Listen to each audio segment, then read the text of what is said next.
네,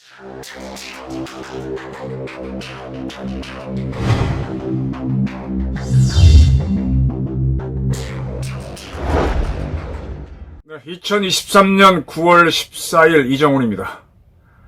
지금 한국 사회의 중요한 화두 중에 하나가 공영방송사의 가짜 보도, 엉터리 보도를 어떻게 바로잡을 것이냐. 그리고 일부 매체들의 뭐라 해야 되나, 조작 뉴스 어떻게 잡을 것이냐. 가짜 뉴스 문제입니다. 가짜 뉴스 문제.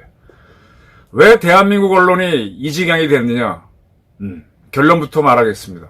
기생충에 의지했기 때문이다. 기생충에 의지해서 살아가는 숙주가 대한민국 언론이다. 기생충에 의지한 대한민국의 언론. 그게 문제가, 그런 현상이 문제라는 겁니다. 구체적으로 얘기하면 뉴스타파는 왜 김만배 건을 직접 보도하지 않았나? 직접 취재하지 않았나? 이게 저희 질문입니다. 그래서 삼류라는 겁니다. 보조적인 설명을 붙이면은, 저도 뭐 기자생활 34년 했지만, 대한민국의 주요 언론, 동아조선중앙, KBS, MBC, SBS, 진짜 인적 자원 좋습니다. 정말 스카이 아니면 없습니다. 아닌 분들도 있긴 하지만 주력이 거기고요. 그리고 주력은 서울대입니다. 지금 조선일보 편집국장이 선우정 씨입니다. 선우정 씨가 편집국장이 될 때 조선일보에서 화제가 됐었어요. 왜? 비서울대 출신으로 처음 편집국장이 됐기 때문에. 해방 이전은 서울대가 없으니까 빼겠습니다. 그 이후 몇 년 기간도 뭐 일본서 대학 나온 사람들이 있었으니까 빼버리고, 제대로 서울대학교 인재들이 나온 이후로 조선일보에서 비서울대학교 출신이 편집국장이 된 적이 없습니다. 그 정도로 엘리트, 서울대 중심으로 단단히 뭉쳐있는 데가 조선일보고, 동아일보도 계속 서울대 중심이다가 한 15년 전인가요? 그때 뭐 연대 출신 이렇게 나오면서 깨졌죠. 그 정도로 스카이가 단단하게 포진해 있는, 수많은 인재를 품고 있는 매체가 동아조선중앙, 또 KBS, MBC, SBS인데, 왜 여기에서 그 영민한 기자들을 동원해서 직접 취재를 하지 않고 외주로 뉴스를 다루느냐. 여기에서부터 대한민국 언론이 망가졌다, 이렇게 봅니다. 우선 팩트부터 보겠습니다. 서울중앙지검 특별수사팀이 반부패 수사부가 나섰네요. 팀장 반부패 수사부가 뉴스타파하고 JTBC 압수수색에 나섰습니다. 9월 14일 오전 상황입니다. 이게 뭐 앞으로의 변화는 있겠죠. JTBC에서는 압수수색이 집행이 됐습니다. 근데 뉴스타파는 기자들을 중심으로 직원들이 언론 자유를 침탈하지 말라 등의 구호를 외치면서 대치하고 있다는 겁니다. 이게 뭐 이후 상황은 변모될 수 있을지 없을지 모르지만 현재 14일 오전 상황은 그렇다는 겁니다. 김만배하고 신앙님, 시대의 언론 사기꾼이라고 저는 봅니다. 두 사람, 김만배도 기자 출신, 아니, 난 대한민국 언론에서 제일 웃긴 게, 동아나 조선 기자가 김만배처럼 기자 타이틀을 유지하면서 그 시행사 대표를 했다 그러면 아마 좌파들은 사이비 언론으로 매장을 했을 겁니다. 김만배는 전형적인 구학 기자예요. 365. 그런데 보수들도 크게 공격을 안 했고, 그 문제에 대해서는 좌파들이 거론을 안 하면서 김만배가 사이비 언론이라는 거를 많이 안 떠들었어요. 신앙님은 돈 받고 했으니 이건 걸레 언론이죠. 무슨 명분이라는 거예요. 그것도 1, 2푼도 아니고 식사 한 끼도 아니고 이렇게 1억 몇 천만 원, 자기 책값이라고? 그럼 책에다 뭐하러 정가를 매겨놨어? 네, 이런 걸레 같은 기사를 썼죠. 21년 9월 15일 날 인터뷰를 한 거를, 그리고 나서 닷새 뒤인 9월 20날 1억 6,500만 원, 그것도 부가세까지. 뭐 책값이라고 하면서 1억 6,500만 원 줬는데 여기에 부가세까지 포함해서 줬어요. 책에는 부가세가 안 붙습니다. 책값이라고 주장하는 게 참 웃기는 게 되는 거죠. 이렇게 갖고 있던 인터뷰 내용을 대통령 선거 3일 앞둔 3월 4일, 22년 3월 3일 뉴스타파를 통해서 신앙림이가 보도하게 되죠. 이거는 다 나왔던 주지의 사실입니다. 지금 돈 받는 거에 대해서는 누구도 부인 못해요. 이제 책값이다 아니다 그러고 있는데 책값에 무슨 부가가치세가 붙느냐, 그런 논쟁이 일고 있는 거죠. 자, 이건 뉴스타파가 보도한 거. 이거를 다뤘던 기자는 한모 기자죠. 한모 기자. 네. 자, 이걸 보면서 굉장히 중요한 기사예요. 자, 이런 게 들어왔으면 확인 작업을 해야 됩니다. 그 다음에 JTBC의 봉모 기자는 이 보도가 나오니까, 뉴스타파 등에 나오니까 이거를 확대 재생산하는 보도를 했죠. 그때 이미 이때 김만배가 들었다라고 하는, 김만배한테 얘기를 해줬다고 하는 조희영 씨는 내가 말한 건, 즉 윤석열 검사를 만났다는 건 사실이 아니다라는 얘기를 수없이 했는데도 무시하고 그대로 보도를 했습니다. 그래서 지금 JTBC하고 이 봉 기자는 조사를 받는데, 봉 기자는 이거 보도하고 난 다음에 뉴스타파로 옮겨갔죠. 뉴스타파에 다 모여있네요. 자, 이런 보도가 나왔을 때 TBS 라디오 신장식의 신장개업을 하고 있던 신장식 변호사는 자기 그 프로그램에서 이 뉴스타파 보도를, 뉴스 진행자면은 뉴스 진행이나 하면 되는데 자기가 빡빡 우기죠. 이 김만배가 얘기하는 건 법정에서의 증거 가치와 다르다. 왜냐하면 김만배가 구속되고 난 다음에 했다면 모르는데 구속되기 전에 이렇게 한 거니까 믿을 만한 가치가 있다. 구속되고 나서 법정에 와서 뭐라고 얘기하는 거는 뭐 자기 살려고 하는 걸 수도 있지만 구속되기 전에 한 거니까 이건 사실일 것이다. 이렇게 뻔뿌지를 했었죠. 제 관점을 말씀드릴게요. MBC에 오래 계셨던 원로 언론인이죠. 김영 선생님이라고 있습니다. 김영입니다. 외자. 이분이 그 조갑제닷컴에 가끔 글을 써요. 이분이 2019년도에 쓴 글을 다시 조갑제닷컴에 올렸던데, 방송 기생충에 대해서 이야기했습니다. 보고 바로 제 공감을 했어요. 지금 KBS, MBC 지금 경영난에 휘둘리고 있죠. 적자가 크죠. 왜 그러느냐?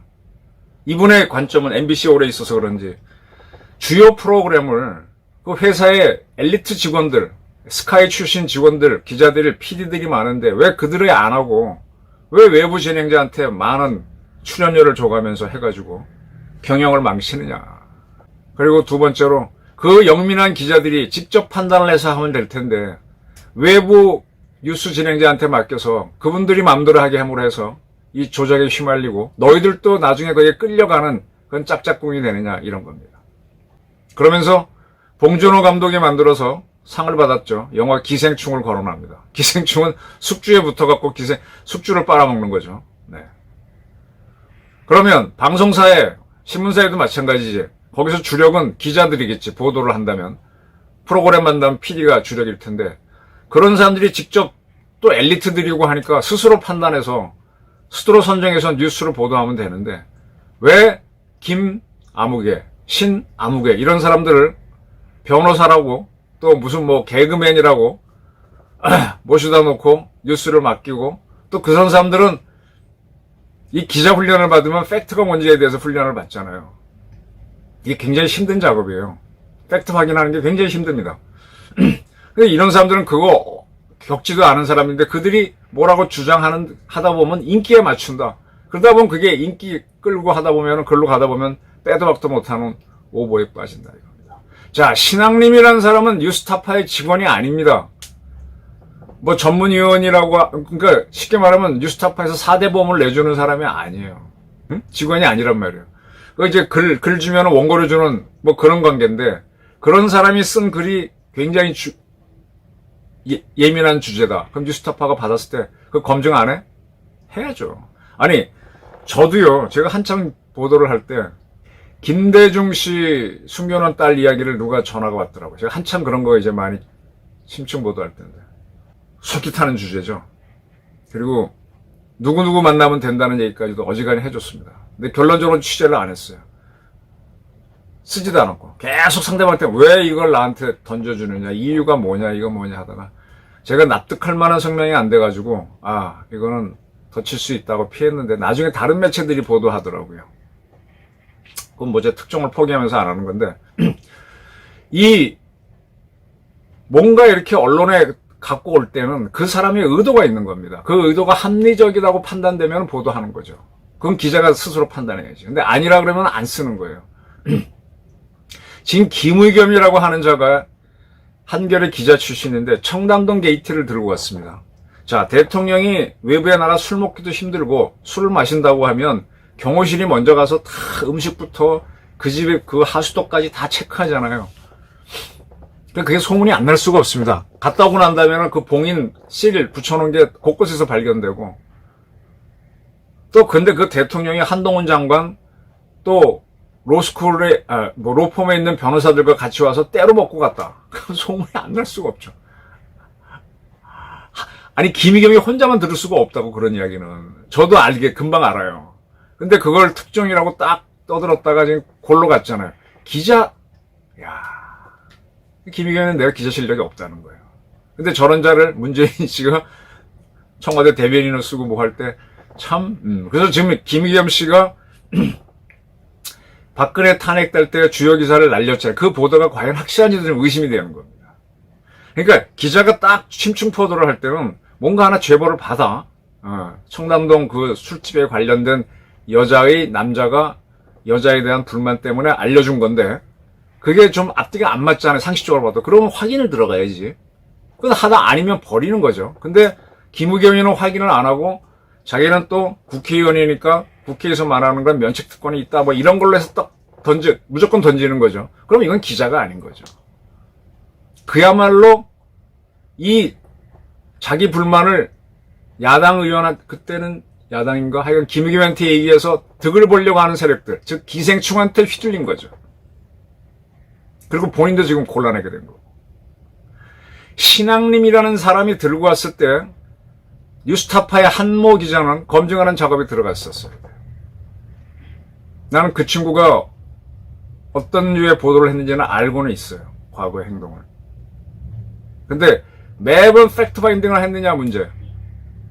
그리고 JTBC의 봉욱 기자도 그렇게 해서 뉴스타파에 보도된 거를 그걸 팩트로 믿고 그대로 보도해버리면 그럼 어떡하냐 이거야. 그러면 이것들은 내부의 기생충이 되는 거고 신장식 변호사처럼 자기가 운영하는 거기서 자기가 주장을 하면은 그거는 TBS의 입장이 될 수도 있는 거죠. 물론 자기들은 이건 TBS의 입장과 일치하지 않습니다라고 붙여놓지만 왜 그런 중요한 뉴스를 외부한테 맡기냐 이거야. TBS에도 기자가 자기는 교통방송이 없다. 그러니까 기자가 없다 그러면 그럼 뉴스 프로를 다 다루지 말든지. 기자 훈련을 받은 사람들이 딱 잡았을 때 팩트로 파인딩하는 방법이 있잖아요. 그래서 그걸 해갖고 아니면 버리고 사실이다 그러면 더 취재해서 치고 나가는 거지. 그리고 그걸 안 실어주게 되면 싸우는 거지. 저를 유명하게 한 사건 중에 하나가 수지킴인데 수지킴 사건을 안 실어주려고 할 때 치고받고 싸우면서 옛날 같으면 막 사표 써야겠죠. 사표 안 쓰고 그냥 몇 년 버티다가 이제 보도하고 좀 그랬었는데 그전에 많이 싸웠죠. 그렇게 가는 거지. 근데 그렇게 지나가는 과정들은 다 피하고 그냥 외부에서 누가 들고 오는데 재미있을 것 같아. 많이 벌 것 같다. 그럼 그 사람 책임이라고 덜렁 보도해버려. 이게 기생충에 의존하는 거야. 이게 김영 MBC 출신 언론인의 판단입니다. 대한민국 언론이 삼류가 된 이유가 바로 이겁니다. 옛날 얘기 하나 드릴게요. 제 방송 보시는 분 중에 다른 의견 있는 분들도 있지만 제가 조갑자를 넘버원 기자로 치는 이야기가 사례 중에 몇 가지가 있는데 광주 때 죽은 사람이 200명이다 2000명이다 양론이 있었어요. 조갑자는 200명 선을 주장했고 신동아는 2000명 선을 주장했습니다. 신동아 취재한 사람 누군지 알아요. 제가 신동아에도 있었고 오르간조선에 있었는데 결론적으로 이제 200명 설이 맞죠. 조갑자는 자기가 직접 확인을 했고 이 사람은 들은 겁니다. 2000명 죽었다는 주장이 있었던 건 맞아요. 그리고 또 다른 이야기지만 헬기에서 공중에서 쐈다라는 주장 있었습니다. 신동아가 보도했고 월간조 조갑자는 강력하게 그런 거 없다라고 합니다. 저도 없다라고 합니다. 저는 신동아도 몸을 담았습니다. 근데 그 공중에서 쐈다고 하는 주장은 누가 했는지 저는 압니다. 근데 그 주장 하나만 갖고 팩트가 맞느냐? 전후 관계가 맞아야죠. 자, 비행기에서 쏘게 되면은 바닥에는 총알이 맞을 수 있어도 여기 천장에 맞을 수는 없죠. 그럼 밑에서 땅에서 쏴야 가능하지. 물론 헬기가 내려와서 위로 쏠 수는 있겠지. 근데 헬기에서 쏘게 되면 헬기 날개 맞습니다. 헬기는요, 수평 이상으로 쏠 수가 없고, 그 전일 빌딩이 10층 정도밖에 안 되는 건물인데, 그까지 내려오게 되면, 거기에서 그 몇 층인가, 좀 7, 8층인가 그 천장을 맞추려면 거의 한 4, 5층 밑으로 내려와야 되는데, 그쯤 내려오면 전봇대에 걸려서 추락합니다. 못 내려갑니다. 상식이 안 맞습니다. 그런 보도를 신동아가 했어. 누구 말을 듣고. 그 신동아 보도는 지금도 이제 그런 주장이 있다. 그래서 뭐 전두환에 대해서 욕을 하고 막 그랬는데, 헬기 사격이 있었다는 명백한 증거는 안 나왔어요. 여전히 다수로는 없다는 거고. 없죠. 이겁니다. 기자가 직접 가서 확인해보고 해보면 돼요. 누구 말 듣고 썼기 때문에 그런 게 나오는 거예요. 그래서 저는 여기에서 월간지 경쟁에서 저는 더 오랜 세월을 신동아에 있었지만 신동아가 월간조선에 진 이유가 바로 그거라고 봅니다. 그때는 압도적으로 신동아가 인기가 좋았어요. 그런 보도를 할 때. 이게 동아일보가 점차적으로 조선일보의 80년대 이후 90년대 이후 밀리게 되는 게 팩트 파인딩에서 밀렸기 때문에. 지금 KBS, MBC가 직접 그 영민한 기자들이 아까 우리 그 신동아에 있는 기자는 듣고만 썼지 본인이 확인하는 작업을 안 했죠. 합리적인 의심을 하는 작업을 안 했죠. KBS, MBC의 그 영민한 기자들이 직접 뉴스를 책임지고 자기가 보도한다 그러면 더나 심층 치다 그러면 많은 확인 작업이 필요해요. 수사관보다 더 많이 해야 돼. 제가 오대양 사건을 취재할 때 오대양 기업체 업무노트 2권을 썼다 그랬어요. 한 뭐 몇십 명을 만났는지도 모르겠어요. 아마 나중에 뭐 머리가 와글와글 정신이 없던데. 그러니까 32명 사망자 이름까지도 거기다 외울 정도가 됐고 외우려고 한 게 아니라 외워치더라고 저절로. 그렇게 해서 뭘 하나 만드는 거지. 그래서 저는 지금 오대양 사건에 대해서 또 아가동산 사건에 대해서 뭐 신창원 사건에 대해서 제 헷갈림이 별로 없어요. 그렇게 취재하는 거예요. 근데 그런 거를 전문위원이니 뭐 변호사니까 잘하겠자고 맡기고 지금도 저 시사 프로 방송에 가보면은 변호인들 출신들이 오는데 그분들이 뭐 사실이 있으면 거기에 대한 판단, 법적인 판단은 잘할 수 있겠지. 근데 신장식 변호사처럼 김만배가 구속되기 전에 한 발언이니까 이거는 팩트일 거다라고 하는 건 그 사람의 판단인데 이미 그때 조작이 된 건 어떻게 할 거냐. 이러면서 자꾸 확생산하는 건 변호인들이 잘하는 게 아니죠. 변호인들이 법을 잘 알기 때문에 그렇다고 팩트 잘한다면 그 사람들이 기자가 되면 좋지만 그 사람들은 기대하게 되면 못합니다. 왜? 뛰질 않으니까. 여러분 사건 돼가지고 변호사 만나보세요. 변호사들이 뭐 알아봐 주세요 그러지 직접 알아봅니까? 안 알아봅니다. 저도 같이 변호사랑 같이 일해보니까 내가 다 모아갖고 와. 거의 다 써주면 몇 개 문장 바꿔서 이렇게 제출하더라고. 그래서 왜 대한민국 공영방송들이 저렇게 돈 많이 쓰고 적자가 되고 그것도 재밌는 거 있잖아요. 바이든이 날리면 어떡하 되지 하는 그 유명한 사건. 그것도 보면 현장에 대통령 따라갔던 기자가 그 우연히 이제 그게 녹음이 된 걸 봤죠. 그걸 들었죠. 듣고 나서 너도 들어봐 나도 들어봐. 이게 맞지 이렇게 몰아갖고 해서 이렇게 그렇게 자기 해석해서 주장한 거지. 그 정도 되게 되면 직접 물어보거나 뭐 이렇게 했어야 될 거 아니에요. 더 논쟁을 붙였어야지. 이게 삼류 언론이 되는 겁니다. 팩트 파인딩을 본인이 하는 것도 엉성하고 하지도 않고 외부한테 맡기고 기생충이 숙주를 먹여 살려고 그러는데 이게 되냐 이거죠. TBS 같은 경우는 지금 완전히 뭐 굉장히 어려운데 김어준이라는 사람이 해가지고 뭐 치지고 뽑고 처음에 인기 좋았지. 결론적으로 기생충이 빵빵해지면 지금 TBS는 망하기 일부 직전이에요. KBS, MBC도 지금 저렇게 무너지게 된 거고. 지금 뉴스타파는 언론 자유를 침해한다라고 해서 지금 이제 막고 있는데 어떻게 할 거야? 그리고 JTBC에서 뉴스타파만 보도했던 친구는 받아 보도했던 친구는 뉴스타파로 갔어. 뉴스타파에 좀 많이 모여 있어. 많이 모여 있는 것 같아 그런 친구들이. 왜? 뉴스타파의 쟁쟁한 기자들이 직접 뉴스 확인하는 작업을 안 했냐 이거야. KBS도 안 했고 채널A 이동재 기자 사건 날 때도 MBC가 안 했고 그걸 갖고 KBS가 검은 공작이다. 그것도 역시 한쪽 검찰만만 듣고 다 확인 안 한 거야. 이래서 삼류가 된 겁니다. 가장 큰 이유는 외부한테 뉴스를 맡기는 기생충 언론이 됐기 때문이고 그 다음에 기자들이 팩트 파인딩을 안 했기 때문에.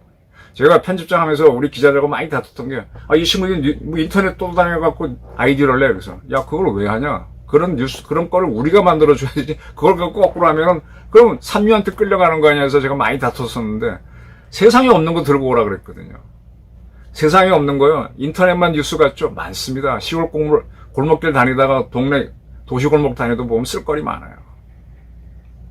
한국 언론이 이래서 삼류가 된 겁니다. 그리고 삼류가 되면 누가 들어오느냐? 좌파가 들어옵니다. 좌파들은 그렇게 막 비난을 해야 이게 인기를 끌잖아요. 그래서 짝짝꿍이 되는 겁니다. KBS, MBC, TBS, 특히 주인 없는 언론일수록 개판이 된 게 이겁니다. 명민한 기자를 품었으면 그 친구들이 밥값하도록 능력 발휘하도록 해야 되는데, 그 친구들은 가면 갈수록 이거나 발준하고 뒤에서 조작이나 하면 편하지. 책임도 안 지고. 이러면서 망하는 겁니다. 고급 인재를 놀린 게 문제입니다. 김영 선생님 글을 토대로 대한민국 언론이 삼류가 된 이유 설명드려봤습니다. 감사합니다.